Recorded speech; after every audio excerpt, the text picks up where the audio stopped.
you've never thought of yourself as ordinary. Even now, lying still beneath a sky that smells of salt and myrtle, you feel the world hum beneath your tiny body.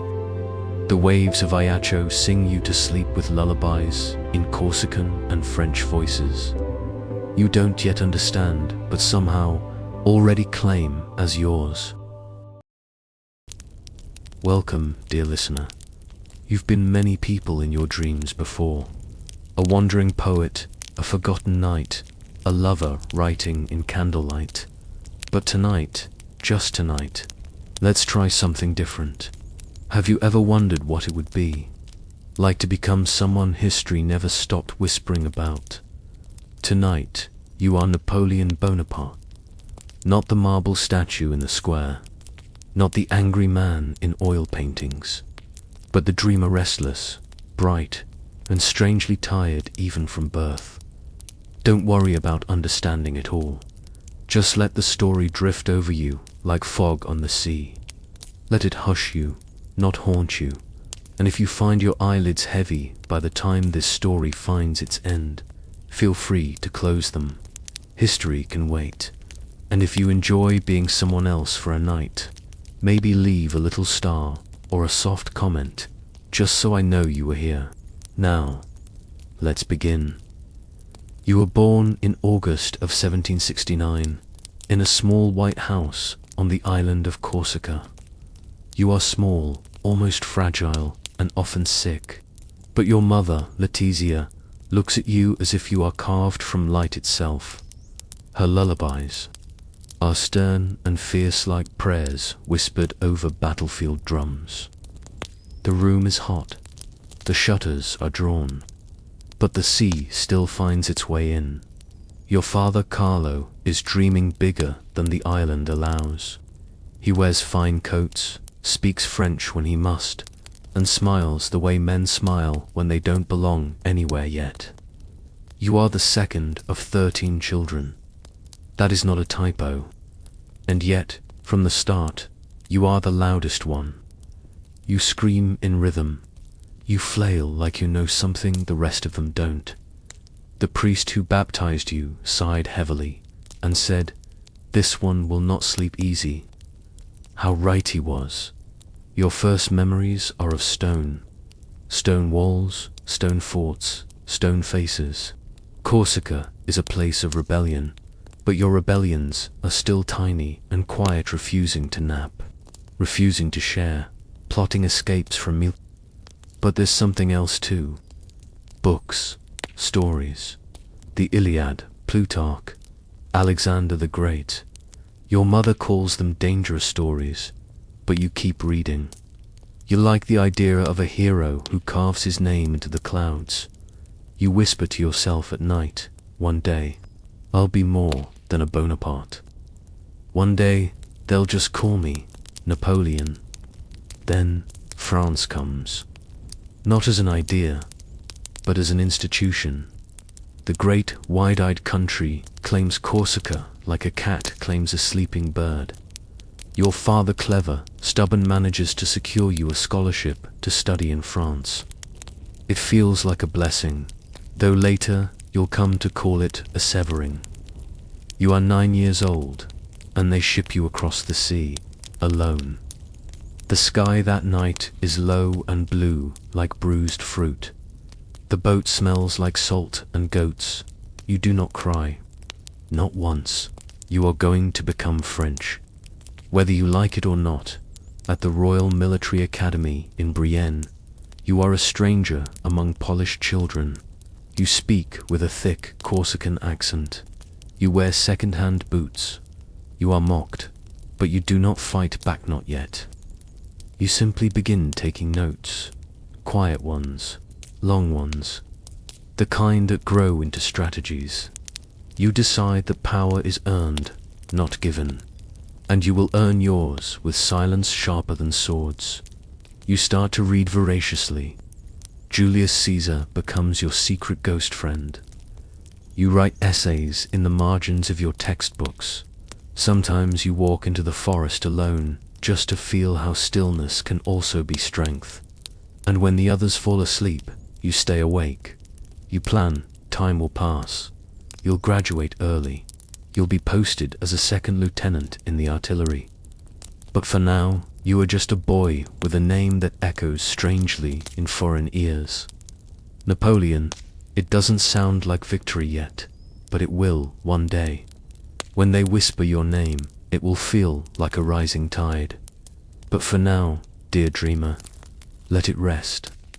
Let the sea breeze hum again outside your window, the way it once did on that Corsican cradle.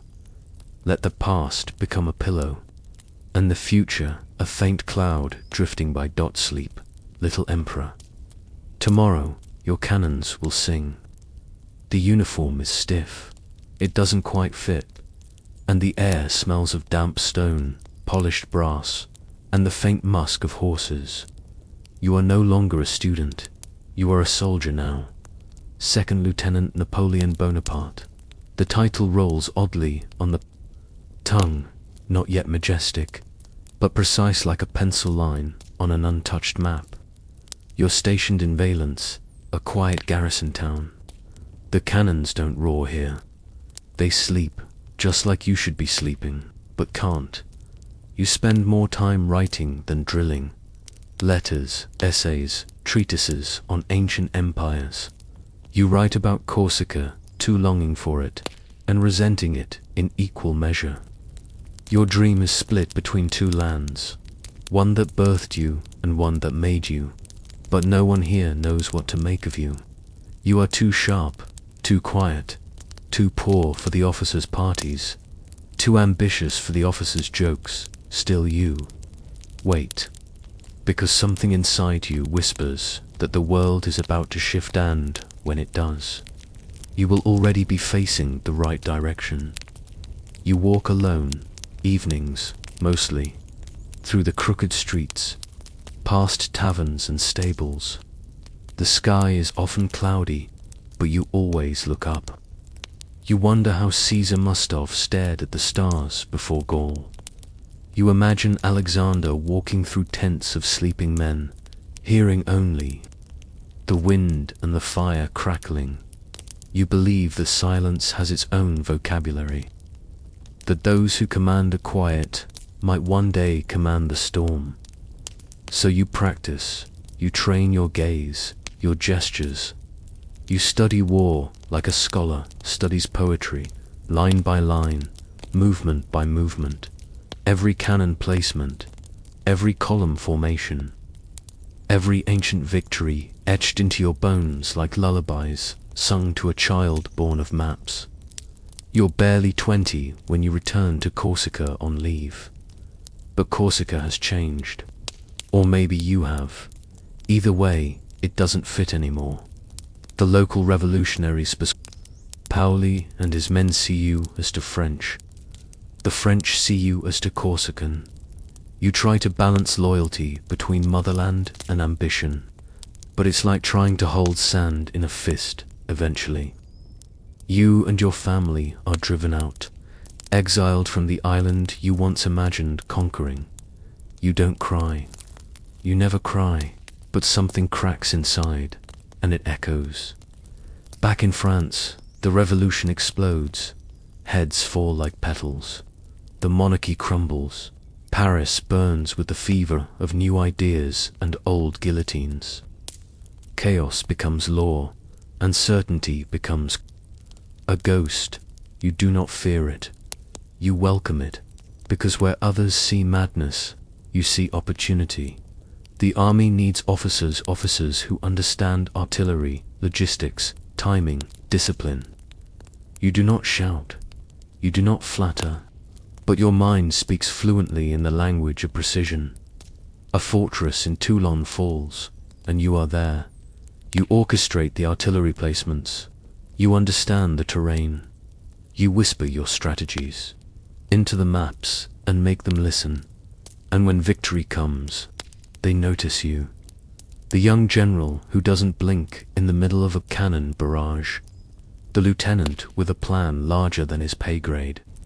They promote you, but still, your uniform doesn't quite fit, too tight in the shoulders now. Not because of pride, though, That too is swelling, but because you are growing into the idea of yourself, into the shape history will soon carve for you. You write letters to government officials with confidence beyond your years. You address future admirals as if they're junior clerks. You speak as if you already know how the story ends. And maybe you do. Or maybe, late at night, in some creaking garrison room, you still feel that ghost of exile in your chest. Still hear the soft Corsican wind outside a window that no longer exists. A girl crosses your path. Her name is Desiree, a merchant's daughter, sweet, soft, and curious about the boy with the intense stare and unpredictable silences. You write her letters, filled with poetry you barely admit to liking. You sign them Bonaparte with awkward flourishes. You let yourself imagine a future that doesn't involve battlefield, smoke, but love is not the story you're destined to write. Not yet. The drums grow louder. France needs heroes, and you, dear sleeper, have learned how to become one quietly, methodically, with steps so small they barely rustle the world. Until suddenly, they thunder. They send you to Italy next, a land of opera, wine, and fractured loyalties, a chessboard waiting for a new kind of player. You smile quietly as you pack your maps. The dreaming lieutenant is about to become something else entirely. But before that tonight, we rest. Let the boots fall silent at the foot of the bed. Let the letters stay folded, ink still wet. Let the stars hang low like medals pinned to the velvet chest of heaven. Sleep, young officer. The war can wait until morning. The city of Toulon hunches against the sea like a wounded animal, barbed with fear and tangled in foreign flags. It is 1793, and France is breaking apart inside and out. You arrive, not as a hero, but as a whisper. An officer barely carrying a name few dare pronounce correctly. Bonaparte, they murmur, like a question. But cannons do not care about questions. You walk the perimeter. You pace the ridges. Your boots kick up dust, and your fingers trace invisible lines through the air, sketching where artillery should go, where powder must be buried, where men will fall if they hesitate. You don't raise your voice, but your orders crack like thunder. Toulon is under siege. Royalists inside, British ships offshore. The Republic, young and trembling, sends everything it can, but nothing sticks. The generals argue, the plans collapse, the men grumble. Then you speak. You suggest a new position, Fort Legillette, a hill no one had properly considered. If captured, it will split the harbour in two, break the British hold, end the siege. They raise eyebrows, they lower monocles, but they let you try, and so you do. You move cannons like they're chess pieces. You do the math in your head. Angles, velocity, slope. Everything precise, everything efficient. When the fort falls into your hands, it feels inevitable, like a prophecy written in cannon smoke. Toulon collapses soon after. The British retreat in silence. The Royalists are dealt with harshly, too. Harshly, perhaps, but you are already looking beyond, already dreaming of what this victory means. Your name now echoes down marble halls in Paris. Napoleon Bonaparte. Who is he? Where did he learn to place guns like that? He doesn't even look French, ... But perhaps that's why he sees things differently. They promote you again, Brigadier General. Your boots still squeak. When you walk, your hands are still calloused, from adjusting cannon wheels in the dark. But now, men salute. And when you speak, silence follows. And yet, in the quiet moments, Doubt flickers. You lie awake in strange barracks with maps scattered like dreams around you. You wonder what comes next. You dream, perhaps, of a girl back in Marseille who used to write you letters, Desiree. Or was that just a kindness borrowed from a softer version of you? But the path ahead is too loud now. Too lit, the Republic sees you, and it wants more. You are sent to suppress uprisings in Paris. The mobs shout. The revolution eats its children. The air stinks of powder and rot. They call on you because they need someone who won't blink. And you don't. You placed your cannons in the city streets, calmly, like setting a dinner table. Grape shot flies. The crowd breaks like a mirror struck by thunder. They say you saved the Republic. You simply nod, inwardly. You whisper, one step closer then. You meet her, Josephine, widow, enchantress, survivor of the guillotine. She is nothing. Like you, and everything you need. Elegant, older, practiced in the art of survival. Her voice is like candlelight, her eyes like questions. She calls you Bonaparte with a smirk that makes your name sound expensive. You fall hard. Silently, she hesitates at first. But you write letters, so many letters, dramatic, desperate, and filled with a strange hunger for warmth. She says yes, and you marry her too. Days before you leave for Italy, because you always leave, because you were never meant to sit still for long. Italy is next, a land divided, rich in art, poor in unity, a mosaic of cities waiting to be redrawn. They give you command of the army of Italy. It's more insult than honor. Ragged, starving, disorganized. But you see past the rags. You see victory. Not yet real but possible. You tighten boots. You reroute supply lines. You speak to the men not as a general, but as one of them. You promise food, glory, medals, and they believe you, because you believe yourself. But before the march begins, let the cannons sleep again. Let the powder rest in its pouch. Let the boots line up quietly beside your cot. Let the sea wind carry the smoke away from your memories. Close your eyes, General, tomorrow. You begin your dance across Italy. But tonight, just sleep. You've earned that much. The Alps rise before you like a stone curtain, but you don't flinch. You whisper to your officers, we will cross like ghosts. And you do. Your army climbs narrow passes in silence, wrapped in snow and hunger. Mules slip, men curse, frost bites. But you, Napoleon, are already miles ahead in your mind, in your plans. In the future that pulses just beyond the peaks, Italy is not ready.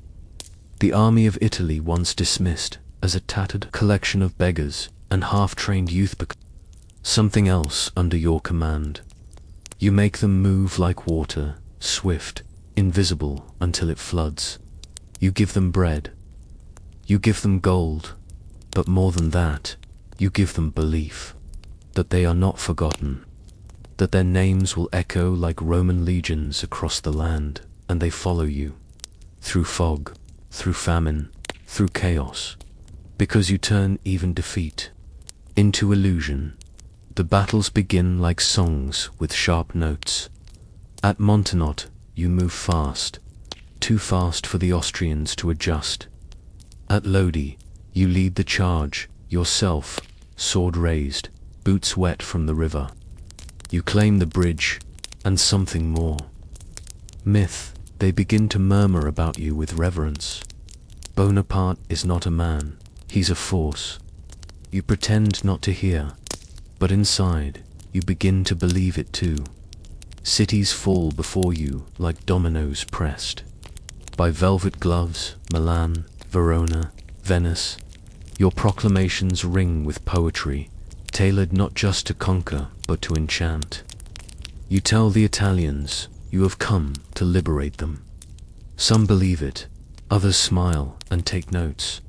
You attend plays, you meet poets, you walk halls lined with Renaissance ghosts, and every night you write to Josephine. You tell her the cities are beautiful but empty without her. She replies less often, and soon, not at all. You suspect, you ache, but you keep moving, because motion is your medicine. Because the war is not done, the Austrians come again, but you've learned their rhythm now.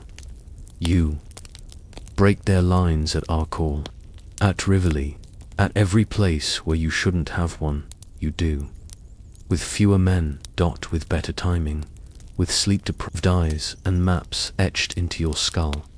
They send diplomats, you send silence. They send treaties, you send terms. You write a piece that favors France and your legend. You redraw borders. You install new republics. You stand not just as a general but as an author of fate. Back in Paris, your name has become a song in the salons. Bonaparte, the boy from Corsica, the sword that writes in smoke and victory. They print portraits of you in laurel wreaths. They sell busts of your profile. Children argue over which battles were your greatest. Old politicians blink nervously when you enter the room. You're not just a general anymore. You are an idea. You return in triumph. They parade you through the streets, but your eyes don't sparkle, because Josephine is waiting at the palace, and so are her secrets. You confront her, tears are shed.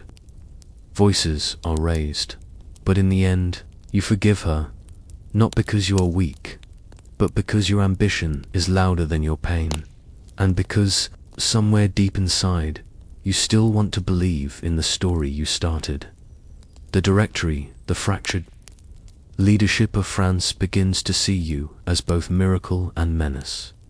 You are too loved, too smart, too independent, so they send you away again, this time to Egypt far, enough to keep you from the center of power, close enough to conquer something exotic. You smile as you accept, because what they don't understand is that distance never dilutes your hunger. But before the pyramids, before the Sphinx stares into your dreams, let the marble halls of Milan fade from view. Let the drums soften. Let your saber rest in its sheath. Let the paintings in Venetian galleries blur into shadows behind your eyelids. Sleep now, waltzing general. The desert will not wait long, but tonight it does. The heat does not greet you, it attacks. From the moment your boots touch the sand, Egypt roars against your skin. The sun burns without mercy. The wind carries dust like whispers in a dead language, and yet you smile, because everything here feels ancient, staged, eternal. Exactly the kind of place where you can build an empire of memory. You arrive not just with soldiers, but with scientists, engineers, poets. A living library marches behind. You're ready to measure the stars, catalogue the ruins, sketch the pyramids. You are not here only to conquer. You are here to be remembered. The Battle of the Pyramids comes quickly. The Mamluks ride like thunder, blades flashing, fearless. But you are not afraid. You are geometry in human form. You arrange your men into squares, compact, unshakable. The Mamluks crash against them like waves on cliffs. You whisper to your officers, 40 centuries look down upon us. And they do, stone-eyed, silent, and unimpressed. But they watch as you win, and for a moment, you feel yourself rising. Not as a man, but as a legend in motion. Cairo opens its gates. The people blink at your strange army, half expecting pharaohs to return behind your cannons. You print proclamations. You declare yourself a friend of Islam. You learn enough Arabic to sound sincere. You commission studies of Egyptian customs. You try to wear understanding like a new uniform. But beneath it all, you remain a visitor, a ghost in borrowed robes. You ride across desert roads, past broken temples and buried gods. You imagine yourself as Alexander reborn. But Alexander had no newspapers. And back in France, the news is shifting. Admiral Nelson's fleet catches yours off guard in Albuquerque Bay. The Battle of the Nile. Ships explode. Men drowned. Escape becomes impossible. You are stranded, marooned. Beneath a sun too old to care. But you do not panic. You study. Ruins. You rewrite laws. You invent victories where you can. Because even in failure, you know how to pose for the statues of the future. Then comes Syria. You march north, chasing echoes. But the cities resist. Sieges stall. Your soldiers wither with plague. You visit them in their tents, holding their hands, whispering comfort. You are still there, Emperor even. If no crown rests on your head yet, you lose, quietly, brutally. But when you return to Cairo, you claim success. You hold your head high, because defeat has no seat at your table. Not yet, then, one night, under the strangest stars you've ever seen, you leave, secretly, swiftly. You abandon Egypt like a fevered dream, because back in France, the directory is crumbling, and the stage you've always wanted is finally empty. You do not ask permission. You do not bring everyone. You sail across salt and silence toward Paris. You return like thunder behind velvet, not with fanfare, but with momentum. France is fractured. People are tired. The politicians are brittle and afraid. You don't raise your voice. You don't beg. You simply walk into the center of the storm and whisper your plan. A coup, not with swords, but with certainty. But before you cross that Rubicon, before you seize a republic like one seizes a breath before diving, let Egypt sleep behind you. Let the pyramids dissolve into mist. Let the wind of the desert whisper your name one last time, soft and confused. Sleep would be Pharaoh. The crown you seek is waiting in the marble alleys of Paris, and it will not wait forever. Paris doesn't blink when you return, but it exhales deeply, nervously, like a city that didn't realize it was holding its breath. France is tired. The revolution has burned too hot for too long. Robespierre is gone. The guillotine is stained, but quiet. The directory, the five-man leadership that governs the republic is bloated with hesitation, and you, Napoleon Bonaparte, arrive like a solution, whispered between desperate friends. You move quietly, no drums, no parades, just meetings, invitations, calculated dinners. You let others speak while you watch the room. You listen for fear and where you find it. You place your hand gently on their shoulder and promise something new. You do not promise democracy. You promise calm. You promise sleep. The coup unfolds like a slow breath. No screaming. No saber duels in marble hallways. Just a vote, a pause, a shuffle of titles. And when the dust settles, you are first consul. Not king, not emperor, not yet.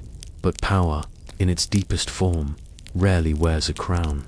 It hides behind calm eyes and legal documents. You smile, Paris claps. The old men sit back down.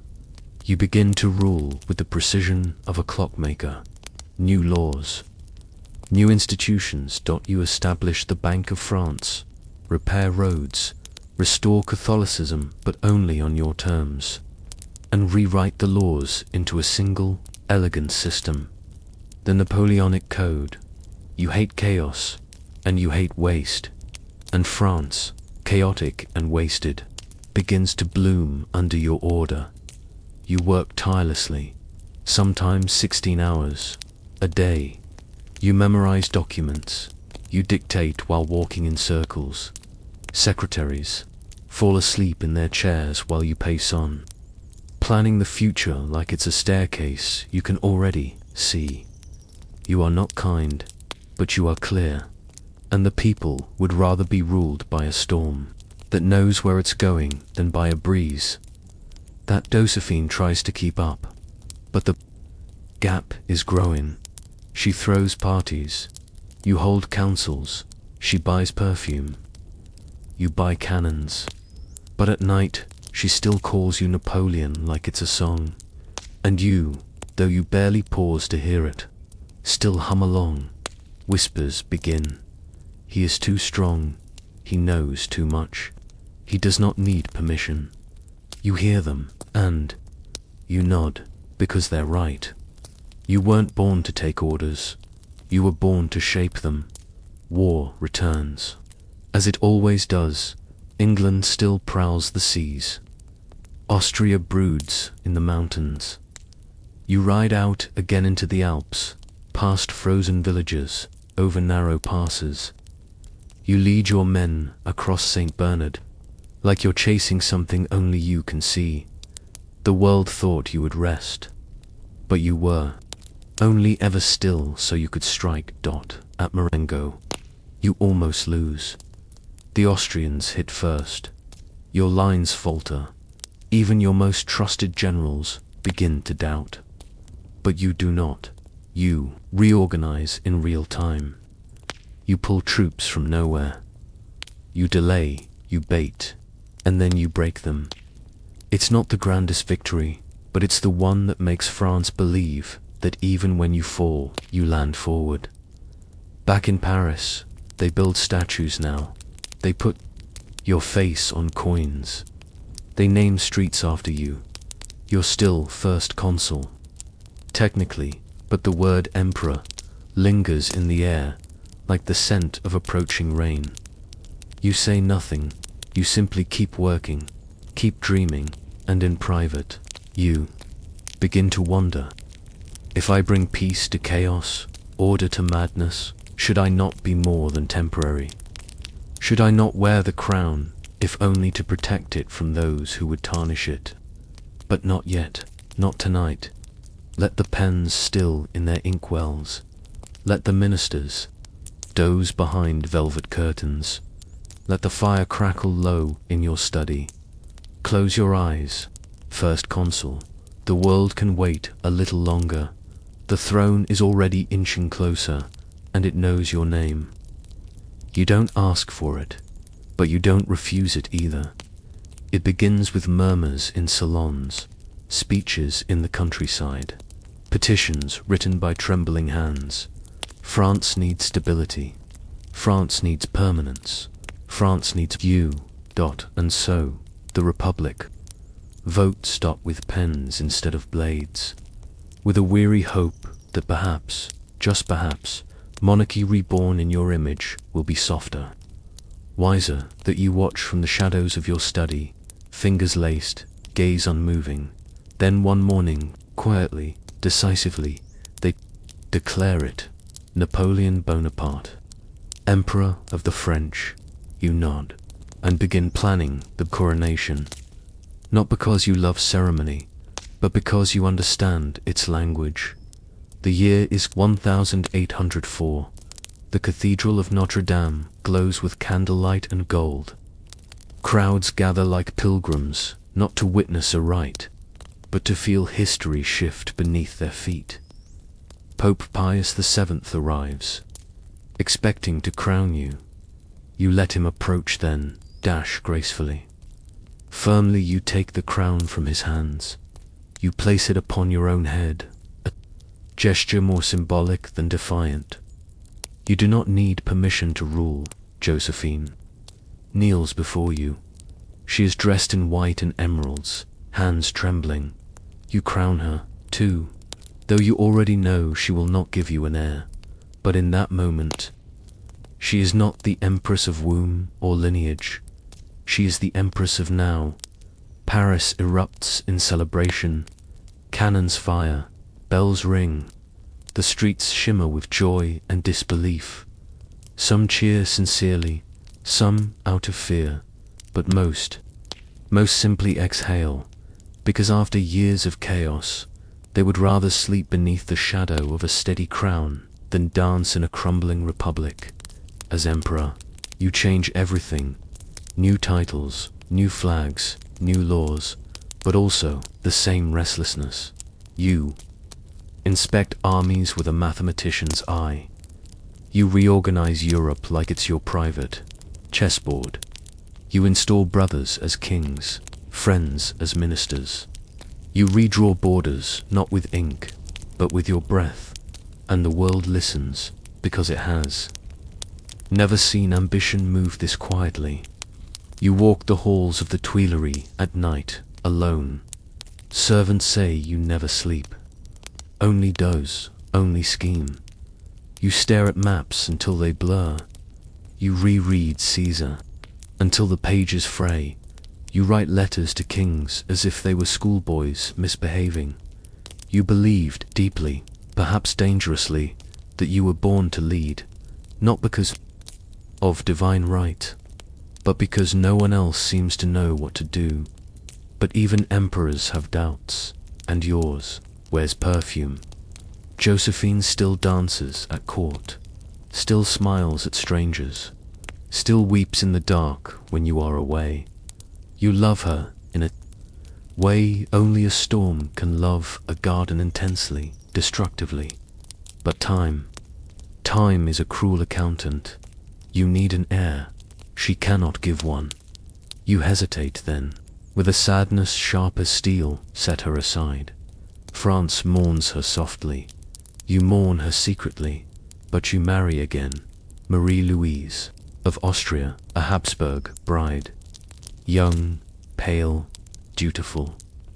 You do not love her, but she gives you what you need. A son, a boy with your name and half your fire. You call him the King of Rome. And for one breathless year, you believe you've made something that will last. But legacy is a mirror that fogs quickly, and Europe frightened, cornered, wounded begins to rise against you. England plots, Russia watches, Austria waits. You see them all and smile, because you are not afraid of men who wait. You are afraid only of time, of silence, of being forgotten. So before the cannon smoke returns, before the snows begin to fall, again the crown sit gently upon your dreams. Let the velvet halls echo softly with your footsteps. Let the golden eagles sleep on the flags. Tonight, close your eyes, Emperor. You've bent history to your will, but even history needs to rest. The throne is heavy, not with gold, but with whispers. Across the Channel, across the Alps, in candlelit rooms and frost-covered castles. They speak your name with a mixture of awe and calculation. Napoleon, some say it like a warning, some like a prayer. But all of them kings, dukes, prime ministers, admirals feel you looming in their dreams. You have become a force, a shape in the mist of every strategy, a name written in the margins of every plan. You move swiftly, your armies stretch, like shadows across Europe hungry, unrelenting. The Grande Armée is not just a military machine, it's a philosophy of motion. You feed it not just bread and bullets, but belief that France is not invading. France is correcting. You do not conquer to destroy, you conquer to rewrite. You install brothers as monarchs. Joseph becomes king of Naples. Then Spain, Louis rules Holland. Jerem takes Westphalia. They wear crowns, but they borrow your spine. You do not trust easily, but you delegate carefully. Even when they disappoint, you stay the course. Because this isn't about family, it's about architecture, and you are building an empire like a cathedral stone by stone. Continent by continent, your enemies unite. The coalitions form first, second, third, and onward, like waves trying to drown a mountain. But you stay ahead at Austerlitz, the battle of the three emperors. You shine brightest. You face Russia and Austria together, outnumbered, but never outthought. You fake weakness, you draw them in, and when they stretch too far, you snap shut, like a velvet trap. The morning mist clears over the frozen ponds, and your soldiers cheer not just for victory, but for genius, the kind that sees 5 moves beyond blood. You ride along the lines afterward, nodding gently. You know their names, their stories. You understand that victory, no matter how grand, is always personal. Back in Paris, the Arc de Triomphe begins to rise, engraved with the names of battles that sound like music. Almiena, Auerstedt, Wagram. But victory has its price, and peace is a thing you never seem to hold. Spain festers beneath you. You place your brother on the throne, but the Spanish do not yield. They bleed, they resist, with knives and whispers, in alleys and churches. Guerrilla warfare, a new kind of enemy, one that doesn't play by rules, one that doesn't care about maps or treaties. Your armies crush and scorch, but the people do not forget. You win cities, but lose hearts, and that loss is louder than you expected. Russia watches quietly. Tsar Alexander smiles too often. You shake hands in Tilsit. You divide Europe like merchants splitting wine, but something in his eyes makes you pause. He is not finished, nor are you. And England? Always England, the island that will not fall. You dream of crossing the Channel, of parading through London, of making Parliament bow, but the sea does not love you. Nelson commands it like a god, and when your fleet burns at Trafalgar, you taste humility bitter, choking. You turn away from the waves, back toward the land you understand, back to the continent that still bends for you. You begin to build a new kind of empire, not with swords, but with ink. The continental system, a blockade, no trade with Britain, no English goods, no English ships. You squeeze Europe like a wine press, but people still thirst. Smugglers smile, black markets bloom, and the English, they keep selling. You start to feel it. That shadow at the edge of every map. The empire expands, but your sleep shrinks. You pace longer now. You listen to fewer ministers. You trust less. You expect more. And still, Europe watches. Still your name is on their lips. But tonight, let the maps roll up. Let the dispatches wait unopened. Let the drums go silent across the continent. Close your eyes, Emperor. Let the whispers turn into wind. Let them rustle the curtains and lull you into slumber. You've reshaped half a world. It's all right to rest in it for a while. It begins with a cradle, a delicate thing carved of silver and hope, lined with silk so fine it seems made of clouds. Inside it lies your son, your heir, the King of Rome. He is impossibly small, impossibly still, yet when you lean over the edge and look into his eyes, something inside you unclenches, something even the cannons could never touch. You have built nations, you have commanded empires, but this child, blinking at the ceiling like it's a battlefield of stars. This is the first time you've built something meant to outlast even you. Marie-Louise lies quietly in her chamber. Your second wife, an Austrian princess, now Empress of France, she has done what Josephine could not. She has given you legacy in its softest, most fragile form. You do not love her as you loved Josephine, but you admire her, and admiration, in your world, is almost sacred. You parade your son before the court, dressed in white and gold. He does not cry. He is calm, curious. Some say he already has your gaze. Others say he has your silence. You smile at both, because either way he is yours. And for a moment, just one moment, you imagine a future where your story does not end in exile or marble tombs, but in bedtime stories told to a boy named after an empire. But peace is never more than a trick of the light. Europe stirs again. Your continental system begins to fracture. Russia, once your uneasy ally, grows colder. Tsar Alexander slips from your grip like ice through fingers. They trade with Britain again. They defy your blockade. You warn them, they smile. You begin to plan. Your ministers advise caution. The winter, they remind you, is not your ally. But you do not fear seasons.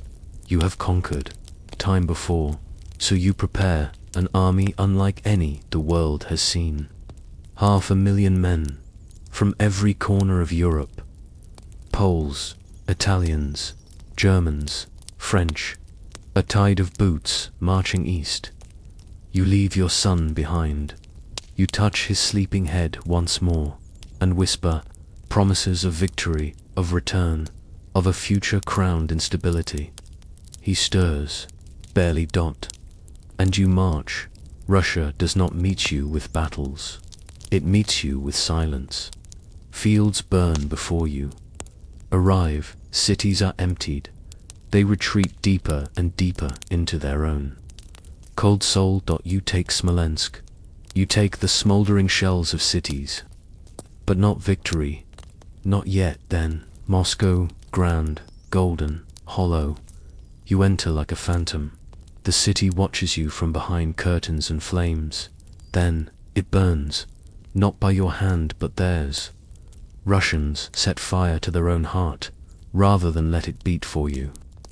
You sit in the Kremlin. Cold, triumphant, and terribly alone. You wait for surrender, but none comes. The snow begins to fall, slowly at first. Then, like judgment, your men, unprepared, begin to vanish, not from battle, but from frost, hunger, silence. The road home becomes a grave. Boots crunch over ice and bone. Once proud soldiers now hobble like ghosts. Wrapped in rags, their medals useless against the wind. You ride at the front. You do not abandon them, not yet. You burn maps for warmth. You whisper orders through cracked lips.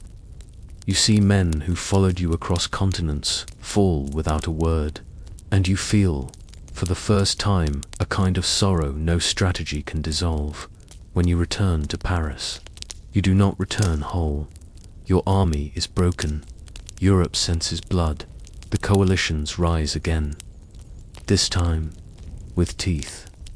But you look once more at your son, sleeping, unaware, and you believe you can still fix it.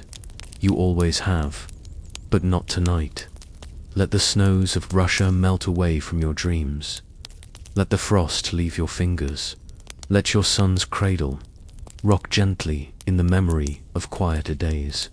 Sleep, father of empires. The world will wait one more night. Let your legacy dream beside you. It was supposed to be swift. A march, a show of force. A negotiation written not with ink, but with columns of soldiers. Instead, it became a graveyard wrapped in snow. You had done everything right. Your grande army had crossed the Niemen River.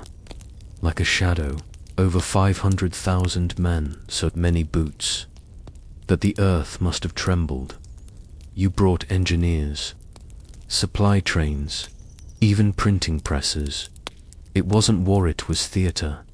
And you thought the Russians would act their part. But they didn't.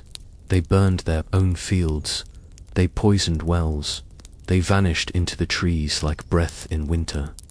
You kept marching into silence, into cold, into a land that refused to play by your rules. At Borodino, they finally stopped retreating. The battlefield looked like something from another century. Wooden churches, endless dirt, cannons sinking into the mud. Your heart raced, your blood surged. You thought, this is where legends sharpen. The fighting was brutal. Tens of thousands dead in a single day. No flank, no finesse, just steel against steel. When it was over, you had technically won. But the Russians withdrew again, and your army didn't cheer, because they knew this was not a victory, only a delay. Then came Moscow, empty, too quiet. The gates were open, the city deserted. For a moment, you believed it was over. You imagined Tsar Alexander crawling back with a treaty. Instead, the fires began. Whole districts swallowed by flame. The sky red for nights on end, and still no surrender. You waited 5 weeks in a city of ash. Your men looted what was left. They camped in burned houses. They grew sick. They grew bitter, and winter began to whisper at the edges of your map. When you gave the order to retreat, it was already too late. The snows arrived like judgment. White dot, relentless, dot quiet. It wasn't the battles that destroyed your army, it was the cold, and hunger, and silence. Men who had marched from Spain, from Italy, from the Rhine, froze to death, leaning against their muskets. Horses collapsed in rows. Cannon wheels cracked in the frost. And you kept riding, not ahead, not behind, but beside them. Because if you were to fall, you would fall as one of them at the Berezina River.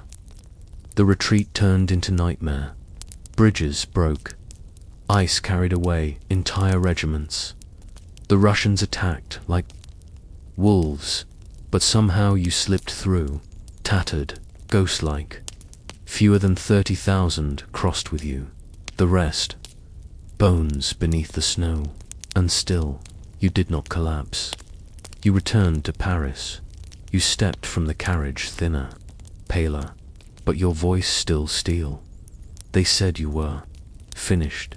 You smiled and raised another army, because that's who you are. You do not end, you transform. You recalibrate. You dream harder. But the world has changed. Europe has united against Britain. Prussia, Austria, Russia, and France. France is beginning to remember what it was like to sleep without drums. Your generals whisper behind doors. Your allies fidget.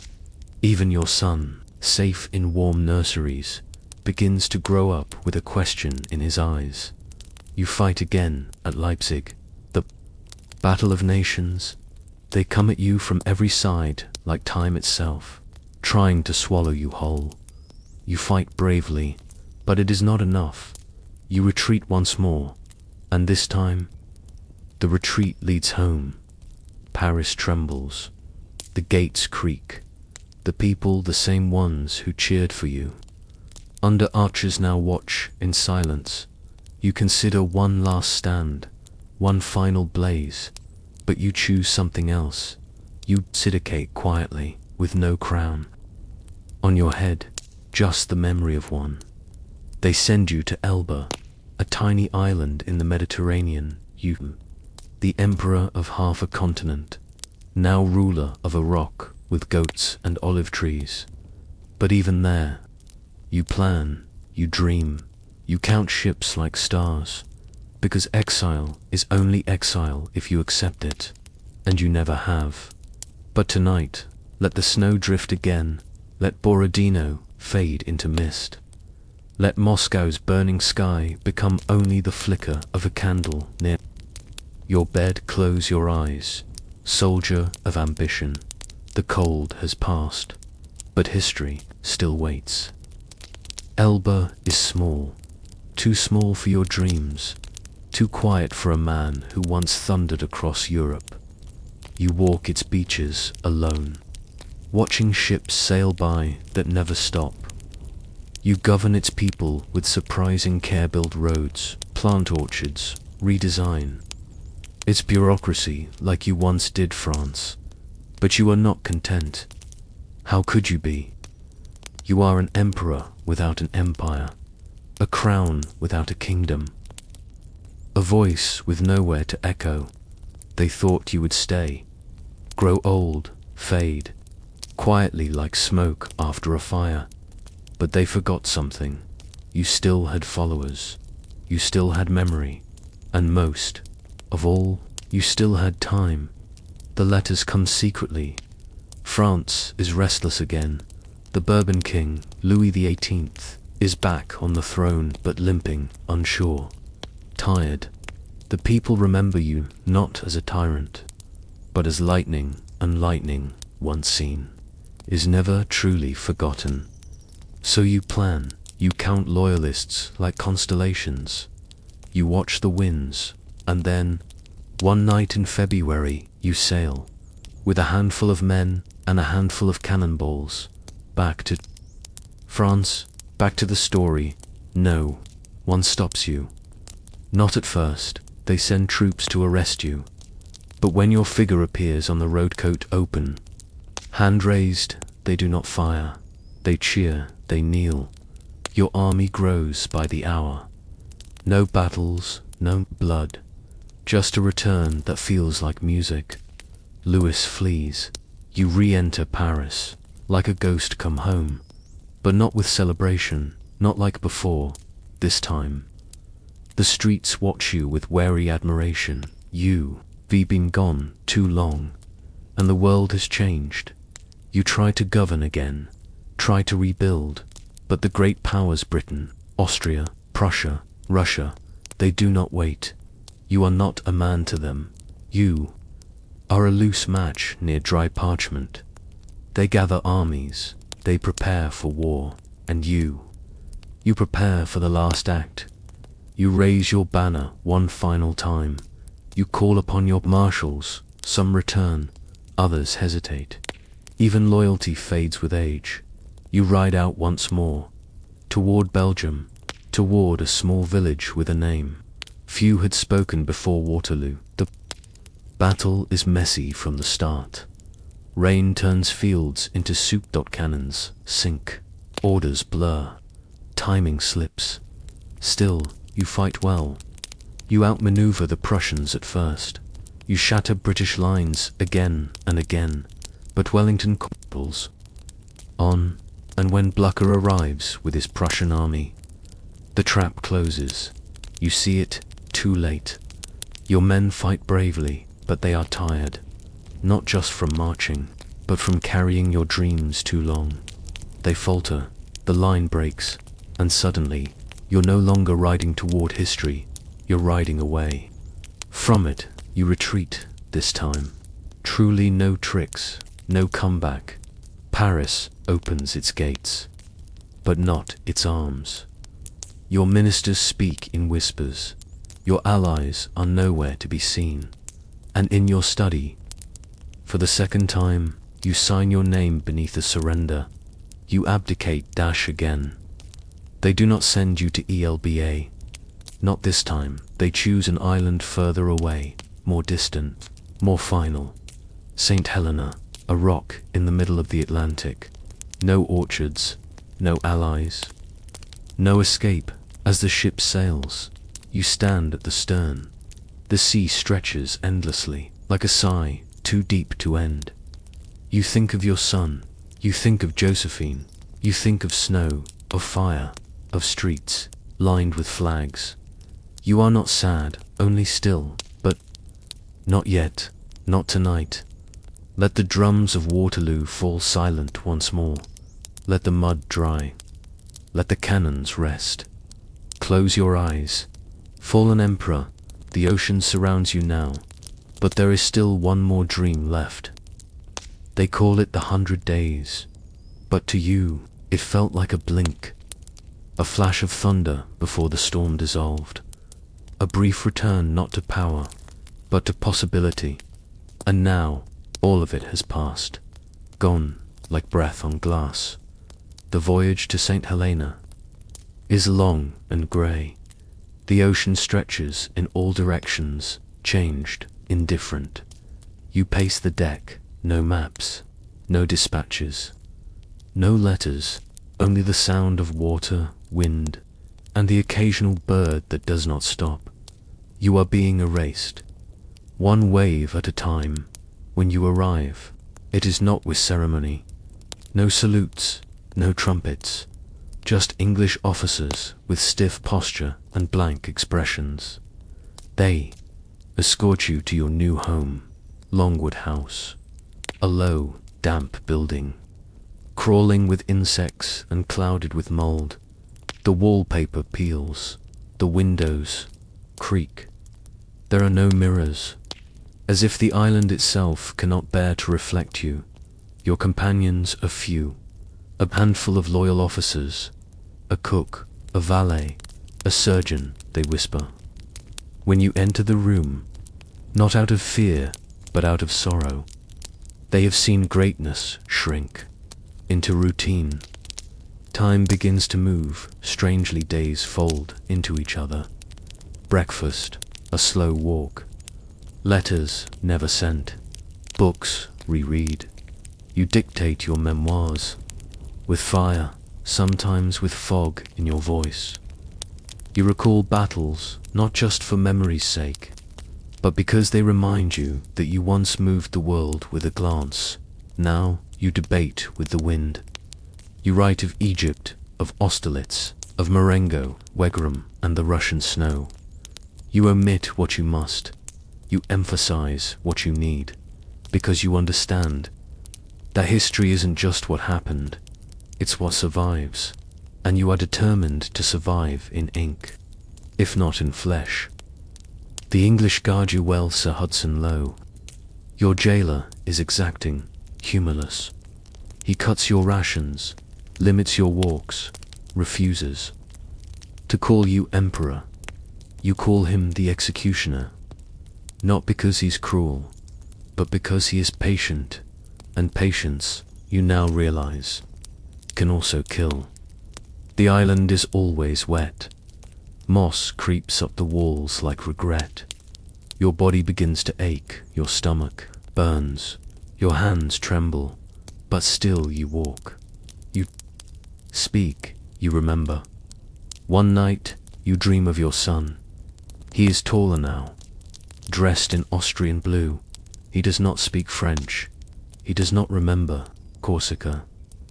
But when he looks at you in the dream, he smiles, and for a moment, that's enough. You never see him again. You never return to France. You never cross another battlefield. But you never truly vanish, because every morning, in Longwood House, even as your body fades, your story sharpens. You dictate until your voice breaks. You revise until the ink blurs. You sit by the window and watch storms crawl over the sea, pretending they are armies you once commanded. You are not bitter, only restless, because empires fall. But ambition lingers like perfume in an empty room. And so tonight, let the waves hush again. Let the island exhale. Let the memoir rest on the table, pages fluttering like a tired flag. Close your eyes, old general. Your 100 days are done, but echoes last forever. St. Helena does not forget you, but it does not revere you either. It accepts your presence like stone accepts rain slowly, without protest, without change.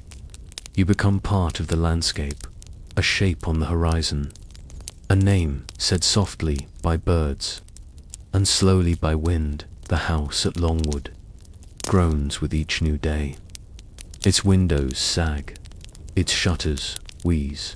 Mildew paints the corners of every room like slow-moving fog. You sleep on a simple bed. You write on a plain desk. The empire, once etched in marble and cannon fire, now exists only in your breath, and even that grows thin. Your walks grow shorter. You carry your hat more than you wear it. You no longer dress like an emperor, just a man in an oversized coat, tracing the same muddy path to the same withered tree. Sometimes you pause and speak aloud, not to anyone near, but to the ghosts, to Josephine, to your son, to Caesar, who never had to grow old in a place like this. Your stomach pains worsen. The surgeon visits daily. He pokes, he notes, he frowns, but he cannot name the ache that eats you. Some say it is cancer, others say sorrow. You know what it is.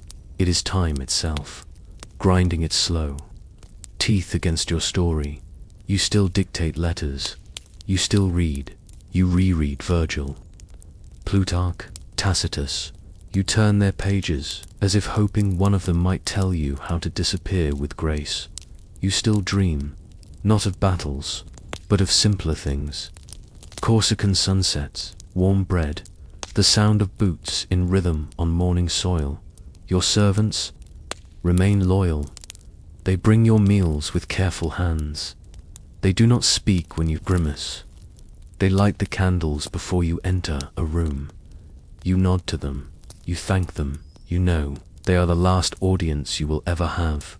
Sometimes children of the British garrison peek through the fence to glimpse you.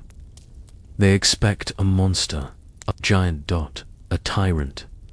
Instead, they see a man reading in the fog. A man who waves quietly. A man whose eyes are deeper than any of their stories. One night, you walk further than usual, past the ridge, to the cliff where the ocean breathes against rock. You sit and you whisper to the waves. Not commands, not regrets, just you, Napoleon, without the crown, without the sword, without the noise. You remember your mother's lullabies, the ones sung in Corsican dialect. Back when you were a boy too small to know what ambition meant. You hum the tune now, off-key, as if trying to rock yourself back into the cradle of memory. It rains that night. Not hard, just enough to tap the windows, like a soft hand saying, "It's time." You do not resist. You lie back in your bed, one arm resting across your stomach, the other draped over the edge like a fallen banner. You close your eyes and let go. The next morning, they find you still, face calm, breath gone, in your room. They find your last dictated words, not a speech, not a proclamation, but a list of names. Your son, Josephine, France. And so ends your empire, not with war, but with whisper, not with exile, but with acceptance, not in the roar of drums, but in the lullaby of the ocean. Sleep now, Napoleon, not as emperor, not as conqueror, just as a man, a soul returned to silence. Let the island rock you gently. Let the tide wash your story back to shore. Let the world forget the weight and remember the echo. He died on May 5th, 1821, just after sunset. The wind was soft that evening, carrying with it a scent of salt and wet moss from the cliffs below Longwood House. The clouds hung low, almost too low, as if the sky itself had crouched in to listen.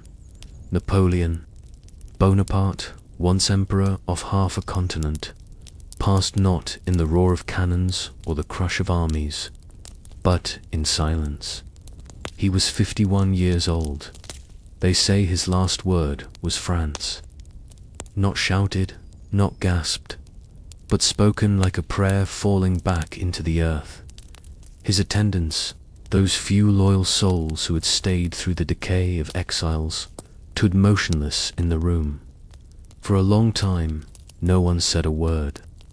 There was only the ticking of a clock, the breathing of the wind, and the faintest sound of the sea, washing the edges of the world. Outside, the flag of St. Helena lowered slowly to half-dash masts, and though no one sang, the moment felt like the ending of an opera, one whose notes had long since vanished, but whose silence still thundered.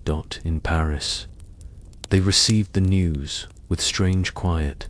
Some wept, some scoffed, but even the most cynical paused that day, aware that something massive had gone still in the current of time. He was buried on the island, not in grandeur, but in simplicity. No name on the grave, just a stone, a plot, and the soft rhythm of waves nearby. Sir Hudson Lowe, his reluctant captor, attended the funeral. He stood apart from the others, not in triumph, but in reverence, because even jailers must bow in the end. To history, the body remained there for decades. The French government requested it returned, but politics delayed. Generations passed, and the grave became a pilgrimage site for those who believed in something, anything that could move the earth with words alone. In 1840, 19 years after his death, his remains were finally brought home to France, to Paris. Crowds lined the streets in the cold of December, not to celebrate, but to witness. His coffin was carried through the heart of the city he once ruled, past monuments he had ordered, past bridges that bore his victories. It came to rest beneath the golden dome of Les Invalides, where emperors do not sleep, but are remembered. Even in death, he had insisted upon elegance. 6 nested coffins, one of iron, one of mahogany, 2 of lead, another of ebony, and one of oak. Each layer a shield, a whisper, a farewell, and there he remains, not above the earth, but beneath it still. Tourists visit the tomb daily now.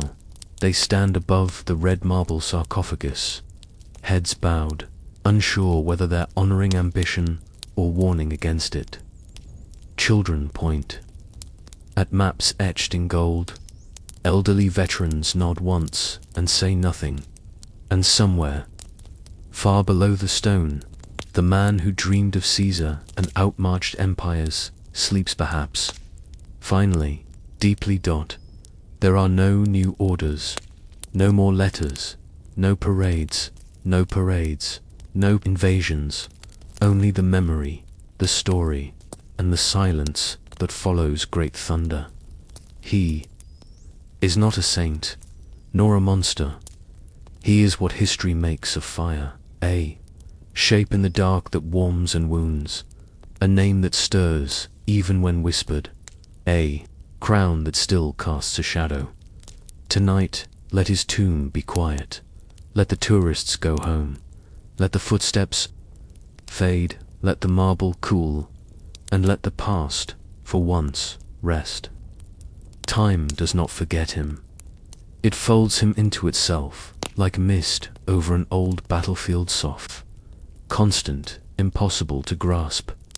Napoleon Bonaparte no longer walks among kings or rides before cannons, but he lingers on coins, in books, in schoolrooms, in statues half covered in ivy. He sleeps, yes, but quietly he stirs. Children learn his name before they understand war. Historians debate his motives, his methods, his madness. Philosophers speak of his will. Generals study his formations. Artists sketch his silhouette again and again, always with the same question hanging behind the brushstroke. Was he a tyrant, or a dreamer who dared too far? The world has not answered, because some questions are not meant to be answered. They are meant to echo in France. He became something strange after death, a symbol not only of power, but of longing for certainty, for greatness, for motion in a still and complicated world. His tomb at Les Invalides glows with gold leaf and reverence. Its silence hums louder than fanfare. The floor bears the names of battles, the rotunda, a dome of prayer to ambition itself. But outside, life continues. The kind of life Napoleon never truly learned how to live. He is remembered in opposites. The conqueror who brought law, the emperor who wrote a civil code, the exile who dictated poetry between complaints, the fire who froze in Russia, and yet he is remembered not as a chapter, but as a continent, not as a man, but as a movement. His legacy is vast. The Napoleonic Code lives on in the legal systems of countries he never saw. His wars reshaped Europe, paving the way for nations that didn't yet exist. He inspired both revolutionaries and monarchs. He frightened both church and aristocracy. He drew maps with footstep and ink and fire, and somehow, even in defeat, he won the one battle he could never march into, the battle against being forgotten. Historians often argue where to place him. Beside Caesar, beside Alexander, beside no one. He would have answered with a grin, and perhaps said, "Let them argue. I'm already on the page." And maybe that's the truth. Not the glory, not the power, not the empire, but the story, that US you have just walked through. A story told not in shouts, but in whispers, in candlelight, in dreams. So now, dear listener, dear dreamer, you can let him go. The weight of his name, the fire of his eyes, the sound of boots on frozen ground, the scent of ink on war plans. It's time to put it all down. Time to fold the map. Time to rest. Close your eyes, not as Napoleon, not as a soldier, not as an emperor, but simply as yourself. A quiet traveler returning from the heart of history. Let the river of time flow gently again. Let the battles dissolve into fog. Let the throne vanish into clouds. Let Saint Helena sleep beneath the waves. Let France exhale. Let Europe turn the page.